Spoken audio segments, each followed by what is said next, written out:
அவைகள் எல்லாம் தேவனுக்கு முன்பதாக வெளிப்படுகிறது. பூமியோடு அழித்து போடுவேன் என்று சொல்லி ஒரு மனித கூட்டத்துக்கு எச்சரிப்பை குறித்து நோவாவின் இடத்திலே சொல்லுகிறார். ஏன் நோவாவின் இடத்திலே சொல்ல வேண்டும் என்று சொன்னால், நோவா மட்டும்தான் அந்த காலத்திலே தேவனோடே பழகி கொண்டிருந்தான், தேவனோடே சஞ்சரித்து கொண்டிருந்தான், தேவனோடே நெருங்கி உறவாடி கொண்டிருந்தான். உங்களுடைய உறவுகளும் என்னுடைய உறவுகளும் எங்கே இருக்கிறது? உங்களுடைய உறவுகளும் என்னுடைய உறவுகளும் தேவனிடத்தில் இருக்கிறதா அல்லது மனிதர்களிடத்தில் இருக்கிறதா? உங்களுடைய பழக்கமும் என்னுடைய பழக்கமும் தேவனிடத்தில் இருக்கிறதா அல்லது மனிதனிடத்தில் இருக்கிறதா? உங்களுடைய அன்பும் என்னுடைய அன்பும் சஞ்சரிப்பும் தேவனிடத்தில் இருக்கிறதா அல்லது உலகத்தில் இருக்கிறதா என்று சொல்லி இன்றைக்கு நாம் இந்த வேத வசனத்தை வைத்து நம்மை நாமே ஆராய்ந்து பார்க்க வேண்டும்.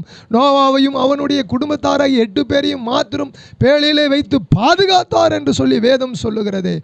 ஏன் பாதுகாத்தார் என்று சொன்னால், தேவனோடு யார் சஞ்சரிப்பார்களோ, தேவனோடு யார் நெருங்கி உறவாடுவார்களோ, தேவனோடு யார் அன்போடு பழகுவார்களோ, தேவனோடு யாரெல்லாம் அவருடைய உறவை வளர்த்து கொள்வார்களோ அவர்களை தேவன் இந்த பூமியிலே காப்பாற்ற வல்லவராக இருக்கிறார் என்பதை நாம் தெரிந்து கொள்ள வேண்டும்.